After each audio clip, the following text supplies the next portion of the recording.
아멘. 할렐루야. 하나님은 살아서 역사하십니다. 살아서 역사하신 그 하나님이 지금 이 시간에 임재하셨어요.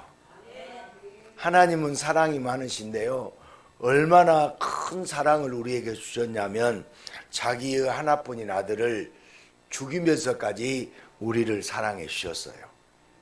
그래서 하나님은 사랑이십니다. 아멘. 그러니까 사랑이 있으면, 하나님의 사랑이 있으면 우리 인생의 모든 문제가 해결됩니다. 옆 사람에게 진정한 사랑을 가지고 사랑하고 축복합니다. 사랑하고 축복합니다. 아멘. 어느 남편에게 고민이 있었습니다. 아내와 대화가 잘 안 되었기 때문입니다. 남편은 아내의 청각에 문제가 있다고 의심하고는 하루는 아내를 시험해 보았습니다. 아내를 방 반대편 구석에 돌아앉게 하고서는 여보, 내 말이 들려? 하고 말했습니다. 그러나 아무 대답이 없었습니다. 조금 더 가까이 가서 말해도, 더 바짝 다가가서 똑같이 말해도 여전히 대답이 없었습니다. 마지막으로 그는 아내의 등 뒤에 바짝 다가가서 여보, 이제 내 말이 들려? 하고 크게 말했습니다. 그러자 아내가 귀찮은 목소리로 네, 벌써 4번씩이나 답했어요. 알고 보니 실제로는 누가 청각에 문제가 있는 건가요? 사람들은 자기 자신에게는 아무 문제가 없는 줄 압니다. 그러나 세상 모든 문제는 예수님에게 있는 것이 아니라 바로 나에게 문제가 있습니다. 그러나 예수님은 문제로 가득한 우리들에게 오늘 찾아오셔서 그 크신 사랑으로 다 해결해 주시고 우리를 구원으로 인도해 주셨어요.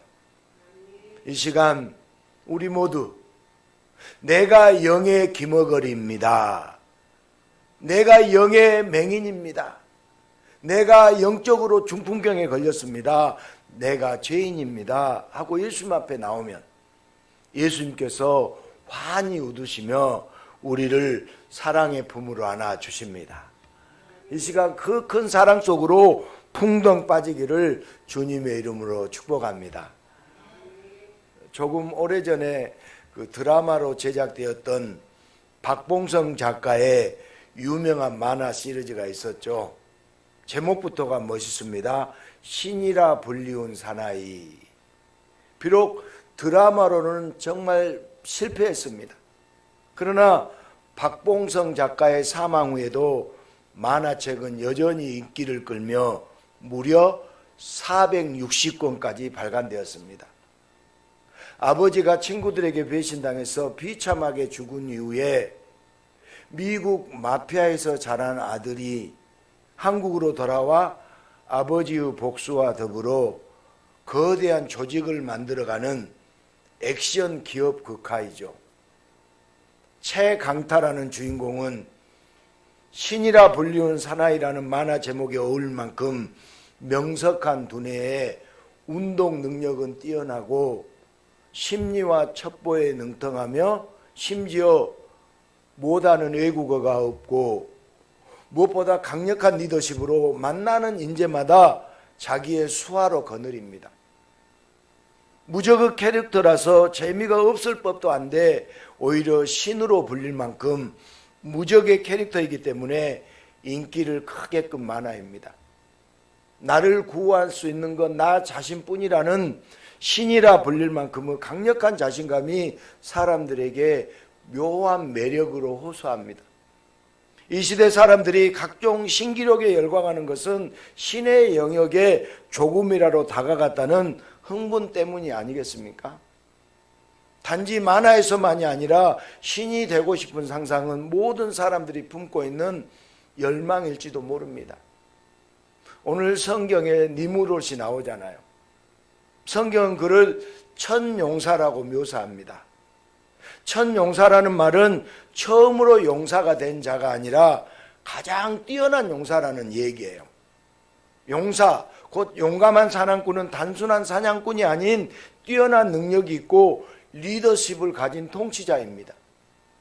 니무롯은 형제들 중에서 큰 리더십을 발휘했습니다. 그의 나라라는 표현은 니무롯이 나라를 세워 통치했다는 것을 의미합니다. 노아의 홍수 이후 평범했던 사회에 중국의 징시 환경처럼 왕 같은 자가 나타난 것입니다. 노아 이전에 1000년을 살던 자들이 이루었던 문명은 홍수에 다 사라졌습니다. 그런데 이후 인간은 400~500년을 살면서 또다시 찬란한 문명의 큰 성읍들을 일으킵니다. 니무롯이 건설한 니누의 주변을 내세는 고대의 큰 성들이에요. 이렇게 뛰어난 능력과 막강한 리더십으로 존재감을 나타낸 니무롯은 무슨 일을 했을까요? 오늘 창세기 11장으로 넘어가면 사람들이 뭘 쌓아요? 바벨탑을 쌓잖아요. 창세기 11장의 바벨탑은 연대기적인 기록이 아니라 사건 중심의 기록입니다.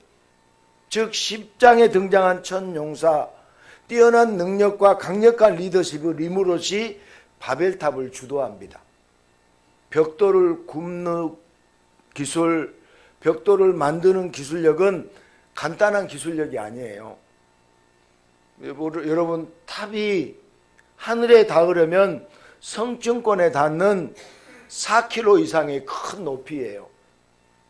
그에 따른 기반의 지름은 최소 40km 이상은 되어야 됩니다. 그 정도의 높이와 그 높이에 따른 하중을 견딜 만한 벽돌을 굽는 것은 엄청난 기술력이에요. 그것도 홍수를 대비해서 수백만 명이 살 수 있는 높이와 면적은 그 이상이며 기반의 지름만 400km가 넘는 어마어마한 규모입니다. 진화론적인 생각에 갇혀 당시 기술력을 진흙에 짚을 섞을 정도로 생각해서는 안 돼요. 지금과는 비교할 수 없을 정도의 발달된 문명과 지식이 존재했습니다. 그런데 하나님은 이 바벨탑을 매우 싫어하셨어요. 홍수 이후에 다시 급증한 인류를 하나로 만드는 리더십에 엄청난 문명의 복합체인 바벨탑을 만드는 일은 어떻게 보면 좋은 일이 아닌가요? 모든 이들이 따를 만한 좋은 통치자가 나와서 그에 따른 결과로 바벨탑과 같은 엄청난 건축물이 만들어진다면 인류에게 있어서 기념비적인 일이 아닌가요? 특히나 홍수 이후에 트라우마를 가진 인류에게 홍수를 면하자는 바벨탑은 든든한 피난처가 될 수 있잖아요. 그런 하나님은 이 바벨탑을 무너뜨리고 인류를 흩어버리십니다. 하나님이 왜 그러셨을까요? 혹시 급속도로 발전하는 인간의 문명을 하나님께서 두려워하셨을까요? 다시 홍수가 온다고 할지라도 무기력하게 쓸려가지 않고 어떻게든 스스로 이겨내려고 애쓰며 노력하는 사람들을 오히려 기특하게 봐주셔야 되는 것 아니에요? 왜 하나님은 바벨탑을 무너뜨리고 사람들을 흩어버렸을까요? 태초에 하나님께서 인간을 창조하셨습니다. 인간은 진흙 한 줌에 불과한 피조물이었지만 하나님은 인간을 너무나 사랑하셔서 하나님의 형상, 하나님의 영을 인간에게 부어주셨고 인간은 하나님의 아들, 신의 아들로 여겨졌습니다. 그러나 인간은 그 크고 놀라운 하나님의 사랑을 알기보다 죽음을 면하고 하나님처럼 되고 싶은 마음에 하나님의 금한 선악과를 먹고 죄의 길로, 타락의 길로 빠져들고 만 것이에요. 이제 타락한 인간은 하나님의 사랑을 완전히 망각하고 싶었습니다. 하나님의 사랑을 완전히 다 잃어버렸어요. 자신이 누구를 닮았는지 까맣게 잊어버리고 원숭이와 아메바에서 자기 교훈을 찾으면서도 한편으로는 죽음의 심판을 면할 수 있는 전능한 신이 되기를 바라며 살아가고 있는 것이 바로 인간들이에요. 그러나 죽음의 심판 앞에 결국 모든 인간이 무릎을 꿇고 맙니다. 죽음의 심판을 면하고 싶어 신이 되기를 바라지만 오히려 하나님께 죄만 짓고 심판받아야 하는 존재가 바로 인간입니다. 죽음의 심판을 면할 수만 있다면 얼마나 좋을까요? 그래서 천용사 니무롯이 홍수의 심판을 면하려고 바벨탑을 쌓아 올렸지만 인간이 홍수의 심판을 면해도 결국은 죽음의 심판을 피할 수 없기 때문에 사랑의 하나님은 죽어가는 인간을 그냥 두고 보지 않으십니다. 미련한 인간들은 홍수의 심판을 알았지만 하나님의 사랑은 알지 못했습니다. 노아의 홍수는 심판의 사건이 아니라 구원의 사건이었음을 인간들은 깨닫지 못했습니다. 엄청난 능력과 강력한 리더십을 지닌 니무롯은 홍수를 이겨내고 신이 되고 싶었어요. 여호와 앞에 니무롯 같았다 하는 말은 여호와가 보낸 자 같았다 이런 뜻이 있어요. 마치 여호와가 보낸 메시아 같았다는 말입니다. 즉 니무롯은 스스로 구원자가 되고 싶었어요. 니무롯은 메시아가 되고 싶었습니다. 오늘날도 스스로 구원자라고 얘기하는 자들이 많잖아요. 첫 용사 니무롯은 여호와 하나님이 용감하게 해준 것이 아니었습니다. 스스로 구원자가 되고 싶고 신이 되고 싶었던 니무롯은 죄악의 씨앗일 뿐이었어요. 첫 용사 니무롯은 큰 능력과 강력한 리더십으로 사람들을 모아서 신할 평지에 바벨탑을 쌓았습니다. 우리 창세기 9장 7절 말씀을 한번 봐볼까요? 같이 한번 읽습니다. 너희는 생육하고 번성하라 하였더라. 분명히 하나님은 생육하고 번성하고 땅에 충만하고라 했습니다. 충만하라는 것이 하나님의 명령이었는데 니무롯은 완전히 반대로 갔습니다.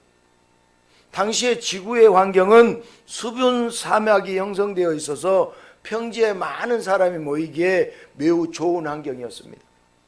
니무롯이 바벨탑을 쌓은 것은 노아의 살아생전 얘기였어요.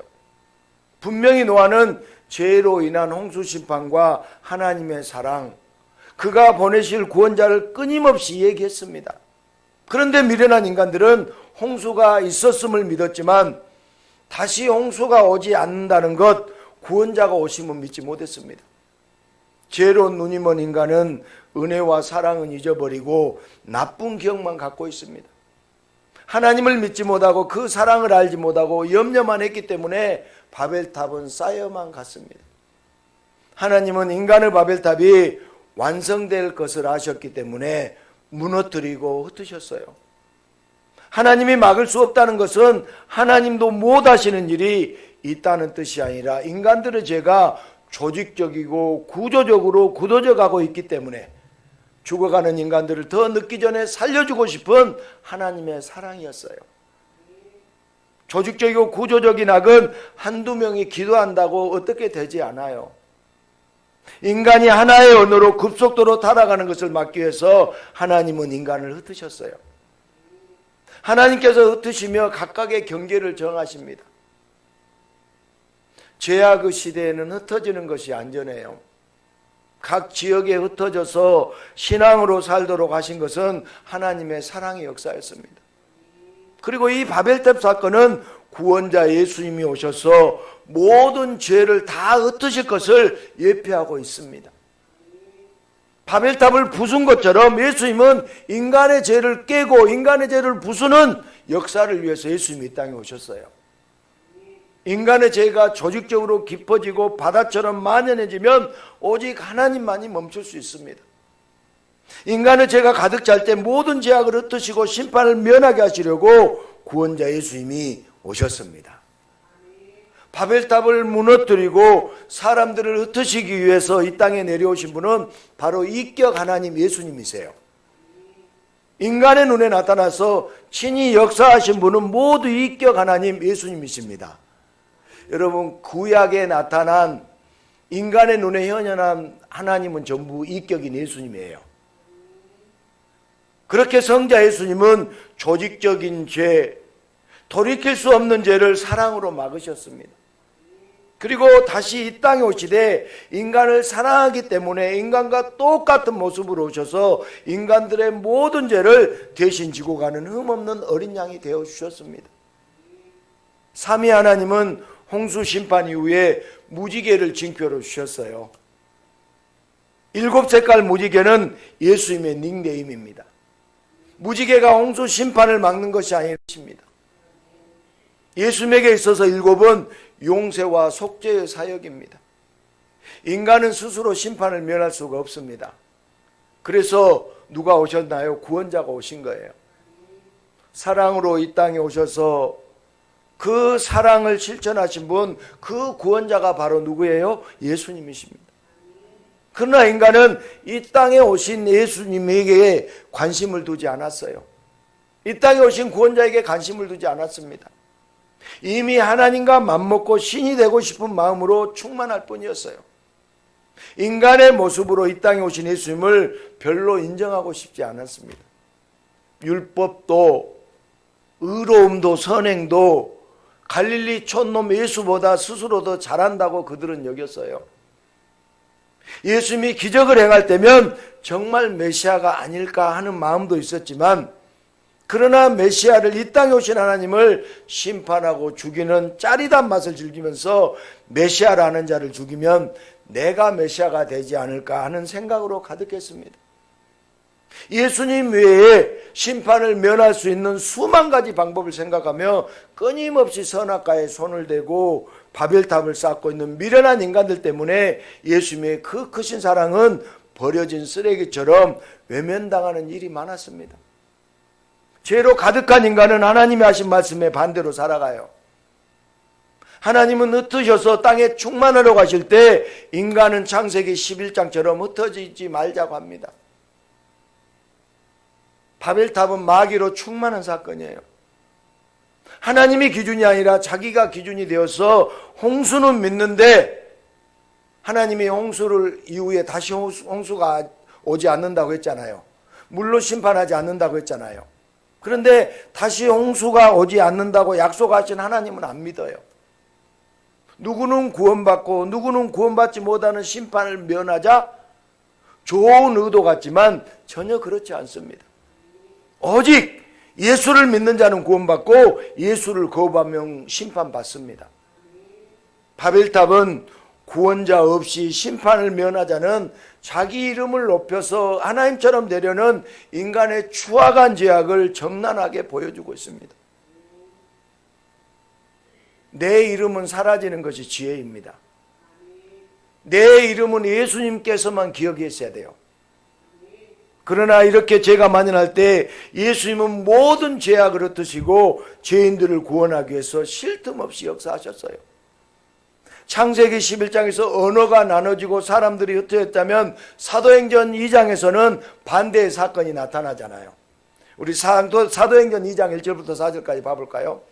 오순절 날이 이미 이름에 그들이 다 같이 한 곳에 모였더니 호련히 하늘로부터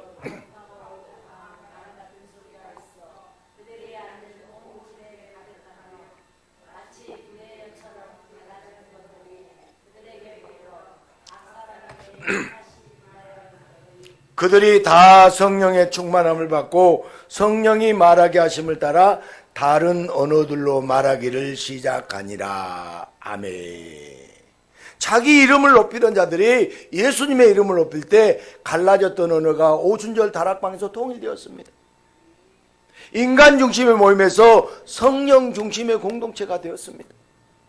스스로 심판을 면하려는 자들이 예수님의 공로로 심판을 면하고 구원받은 역사가 일어났습니다. 신이 되려고 하는 것과 구원자를 믿고 사랑하는 것의 차이예요. 우리는 구원자를 믿어야 됩니다. 구원자를 사랑해야 돼요. 내가 신이 되려고 하면 절대로 안 됩니다. 우리는 예수를 믿고 예수를 사랑하면 되는 거예요. 예수님은 바벨탑을 무너뜨리시고 예표하신 대로 2000년 전에 유다 땅에 오셔서 심판을 면할 수 없는 이 땅의 죄인들을 위해서 죄를 흩어주시고 사랑으로 구원해 주십니다. 이것이 바로 예수님이 이루셨고 지금도 이루고 있는 구원의 역사, 사랑의 역사예요. 여러분, 잘못되는 것을 막아주는 것이 진짜 사랑이잖아요. 여러분, 자녀들을 키울 때 자녀들이 위험한 것을 가지고 놀면 어떻게 하나요? 잘한다고 박수쳐요? 막아주잖아요. 사랑하기 때문에 막아주는 것이. 인간의 바벨탑은 성공할 수 있었습니다. 그러나 스스로 심판을 면할 수 있다고 생각하는 인간들은 주님의 사랑에서는 완전히 끊어져서 당장 물의 심판을 면해도 영원히 사망의 심판을 피할 수가 없었습니다. 그러나 주님이 그 바벨탑을 무너뜨리고 사람들을 흩어버렸어요. 인간의 바벨탑이 아니라 진짜로 심판을 면할 수 있는 예수님의 사랑을 쌓아 주셨습니다. 잘못된 것을 무너뜨리고 유일한 길로 인도하시는 것, 이것이 바로 사랑입니다. 예수님의 사랑으로 인간의 잘못된 바벨탑은 완전하게 무너지고 심판의 원인이 되는 죄를 흩어주셨기에 누구든지 예수님만 믿으면 사망의 심판까지도 영원히 면하여 천국에 갑니다. 신이 되고 싶어하며 스스로 심판을 면하겠다면서 오히려 심판을 받을 수밖에 없던 자에게 구원자 예수님을 만나고 믿게 하셔서 영원토록 심판을 면하게 해주시는 것, 이것이 바로 예수님의 사랑입니다. 하나님처럼 되고 싶어서, 신이 되고 싶어서 선악과의 제약으로 영원히 하나님과 멀어진 인간은 하나님의 사랑 없이 힘겨운 인생을 살아가고 있어요. 그러다 보니 더욱더 스스로 심판을 면해 보겠다고 처절하게 발버둥치고, 그러면 그럴수록 하나님 아버지로부터 더 멀어지기만 합니다. 그런 하나님 아버지는 그런 폐허간 인간들을 하나뿐인 아들을 주실 만큼 너무나 사랑하셨어요. 폐허간 인간들을 하나님은 너무나 사랑하셨습니다. 모든 것을 내어주서라도 죽음으로 달려가는 죄인을 살려주고 싶어 하셨습니다. 그래서 예수님이 모든 죄를 대신 지심으로 인간들의 죄를 흩어주시고 피조물이면서도 신이 되겠다는 폐허간 죄인들을 오히려 하나님 아버지의 자녀로 삼아 신의 반열로 올려주셔서 영원한 천국에서 살도록 말할 수 없는 사랑을 인간들에게 베풀어 주셨습니다.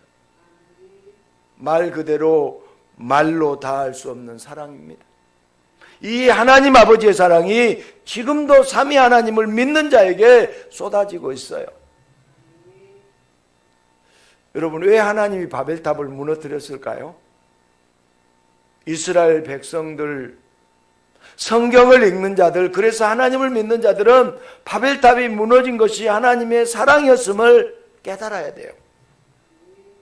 위대한 용사로서 하나님의 자신을 빼앗아 신이 되려는 자가 아니라 하나님을 믿고 하나님의 사랑에 감격하는 자, 하나님을 사랑하는 자로 인생이 바뀌었어요. 그리고 하나님이 없는 인생에서 하나님의 사랑으로 사는 하나님의 백성의 삶이 되면서 심판의 두려움은 사라지고 천국의 소망으로 가득해져서 만나는 사람마다 하나님의 사랑을 전하였고, 그 사랑이 지금 우리들에게까지 전해지고 있습니다. 만화는 우리가 아이들이 본다고 생각하지만 신이라고 불린 사나이, 이 만화는 어른들이 돈을 아끼지 않고 앞다투어 볼 정도였어요. 제목부터가 사람들의 이목을 끌잖아요. 모든 사람이 큰 능력과 강력한 리더십으로 신이 되고 싶어 하기 때문이에요. 아이들이 좋아하는 그리스 로마 신화도 신이 되고 싶은 히라빈들의 염원이 고스란히 담긴 이야기들이에요. 그러나 결국 만화는 망상일 뿐이고 신화 역시 헛된 이야기일 뿐이잖아요. 피조물에 불과한 인간은 절대 신이 될 수가 없어요. 그러나 누구든지 예수님을 믿으면, 예수님을 사랑하면 예수님의 크고 놀라운 사랑으로 전능자의 신부가 됩니다. 타국의 사람이 국적을 취득하는 가장 확실한 방법은 뭐예요? 결혼하면 되잖아요. 여러분, 한국 사람이 되고 싶으면 한국 사람하고 결혼하면 한국 사람이 돼요. 예수님을 사랑하는 자는 예수님의 신부가 되어 천국 시민권자, 즉 신의 족속이 되는 것이에요. 신이 되고 싶어하는 자들은 절대 신 근처에도 못 가고 영원한 심판만 받게 되지만, 예수를 믿는 자들은 심판을 면하게 되면 물론이고 전능자의 신부가 되어 하나님의 예수님의 신부가 되어 영원히 천국을 누리게 됩니다. 성도는 심판이 면제되었습니다. 성도는 죽음을 맛보지 않고 바로 예수님 품에, 사랑의 품에 안기게 돼요. 얼마나 큰 복입니까? 그런데도 성도라가면서 내가 열심히 기도했더니 우리 가정이 잘 되었다. 물론 열심히 기도해서 잘 되었겠죠. 누가 역사했기 때문에요? 예수님이 역사했기 때문에. 능력 있는 목사님께 기도받았더니 문제가 해결되었다? 이런 말들을 하면 큰일 납니다, 여러분. 성도는 다 예수님 때문에. 아멘. 다 예수님 때문에, 예수님의 사랑으로 잘 되는 사람들이에요. 바벨탑은 내가 높이 쌓았더니 심판만 면하더라 하는 죄악의 사건입니다. 성도는 내가 무엇을 쌓아서 해결되는 사람이 아닙니다. 나는 죄인이고 나는 무익한 종으로서 아무런 한 것도 없는데 예수님의 사랑으로 다 해결되었다고 고백해야 돼요. 아멘. 이 시대 교회 안에 얼마나 많은 바벨탑이 세워지고 있는지 몰라요. 그러나 예수님의 성도는 큰 능력이 없어도, 강력한 리더십이 없어도 예수님의 사랑으로 담대하게 사는 사람, 그가 바로 예수님의 성도예요. 창세기가 왜 기록되었을까요? 바벨탑은 왜 기록되었을까요? 성경에서 가장 큰 이슈는 누가 메시아인가예요. 성경에는 계속해서 나와 함께 심판을 면하자는 적 그리스도가 나타나요. 계속해서 적 그리스도가 나타납니다. 오늘날도 마찬가지잖아요. 계속해서 자기가 구원자래요. JM에서 정명석이가 구원자라고 그러고, 이만희가 구원자라고 그러고, 문성명이가 구원자라고 그러잖아요. 자기가 하나님이래요. 그러나 우리는 분명히 알아야 됩니다. 우리는 피조물이며 스스로 구원할 수 없습니다. 오직 구원자 예수님만이 우리를 구원해 줄 수 있습니다. 성경은 그 이야기를 하고 있어요. 성도의 의도와 목적은 구원자를 알려주기 위해서예요. 성경의 의도, 성경의 목적은 구원자를 알려주기 위해서입니다. 하나님의 구원 역사는 절대 인간이 막거나 바꿀 수가 없어요. 성경은 오직 예수 그리스도를 중심으로 기록되어 있습니다. 그래서 성경은 예수님에 관한 책이에요. 때마다 가인처럼, 니무롯처럼 메시아가 되고 싶은, 신이 되고 싶은 자가 나타나요. 그리고 지금도 여전히 그 끔찍한 죄악이 우리 안에서 싹트고 있습니다. 세상의 모든 종교는 수행의 종교예요.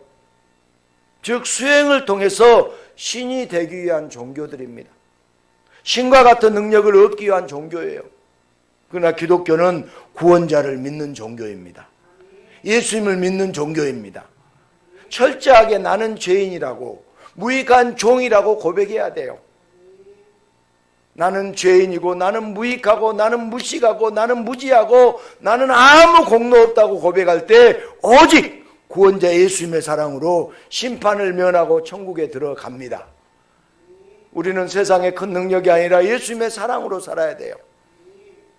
추론하건대 바벨탑은 수백만 명이 들어갈 수 있는 어마어마한 건축물입니다. 엄청난 능력과 강력한 리더십을 갖춘 천용사 니무롯이 한 일은 하나님을 대적하는 일이에요. 홍수를 피하겠다, 내가 해결하겠다, 내가 메시아가 되겠다, 내가 신이 되겠다는 패역한 죄악을 하나의 언어로 발달된 문명으로 저지른 거예요. 구조적인 죄악은 하나의 경건한 자를 파묻어 버립니다. 여러분, 진화론 역시요 조직적인 죄악이에요. 그래서 주님은 조직적이고 구조적인 죄를 폐하여 버리십니다. 유대교를 시작하신 하나님이 유대교를 폐하기도 하시잖아요. 천주교도 폐하시고 종교개혁을 일으키신 주님이 기독교가 타락하여 바벨탑을 쌓으면 가만히 두지 않습니다. 무서운 하나님이 아니라 사랑의 하나님이기 때문에 이렇게 역사하시는 거예요. 중요한 것은 기준을 어디에 두느냐입니다. 나의 기준이냐, 예수님의 기준이냐. 내가 심판을 면하여 내가 메시아가 될 것이냐, 오실 메시아를 믿을 것이냐. 지금도 인간들은 정치, 경제, 사회, 문화 등 각계에서 바벨탑을 쌓고 있어요. 그러나 예수님께서 그것들을 무너뜨리고 드시며 사랑하는 자들을 지키십니다. 창세기부터 요한계시록까지 성경의 고민은 적그리스도입니다. 그런데도 우리는 세상에 큰 용사에 꿈을 두고 살아가고 있지 않는가요? 세례 요한의 영성은 다른 것이 아니라 네가 그리스도냐는 물음에 나는 아니라 이렇게 대답하는 데 있습니다. 우리는 신이 되는 종교, 신이 되려는 자들이 아니라 구원자 예수를 믿는 종교, 예수님을 사랑하는 자들이에요. 아멘. 이 놀라운 예수님의 사랑으로 우리는 심판을 면하고 예수님의 신부가 되어 영원한 천국을 누리게 됩니다. 모든 사람이 뛰어난 능력과 강력한 리더십을 갖고 싶어 해요. 그래서 대리만족으로 신이라 불린 사나이가 인기가 있는지도 모르겠습니다. 그런데 정작 능력도 리더십도 없는 현실이 안타깝기만 합니다. 많은 사람들이 스스로 답답하고 안심해서 신세를 한탄하며 살아가고 있습니다. 그러나 예수를 믿고 예수님을 사랑하는 우리는 신세를 한탄하면 안 됩니다. 예수를 믿는 것이 우리의 가장 큰 능력이고 우리의 가장 큰 리더십입니다. 예수를 잘 믿어야 돼요. 예수를 믿는 것이 능력입니다. 예수님은 우리 인생에 필요한 만큼 능력도 주시고 리더십도 주세요. 남을 찍어서 누르는 것이 아니라 예수님의 사랑을 전할 수 있도록 능력과 리더십을 주세요. 우리는 예수님의 사랑 안에서 엄청난 능력으로 삽니다. 다만 예수님의 사랑을 모르고 예수님을 사랑하지 않기 때문에 능력도 없이 리더십도 없이 살아갈 뿐이에요. 이제 우리는 내가 능력이 없다고, 세상에서 무시당한다고, 늙어간다고, 병들었다고 자기를 학대하거나 신세를 한탄해서는 절대로 안 됩니다. 스스로 잘나봐야 천용사 니무롯처럼 됩니다. 우리는 스스로 잘난 자가 아니라 예수님의 사랑으로 세상에 우뚝 서게 됩니다. 어깨를 활짝 펴시고 예수를 믿는 자로서, 예수님을 사랑하는 자로서 예수님이 주신 능력으로 이 세상을 이끌어 가시기를 예수님의 이름으로 축복합니다.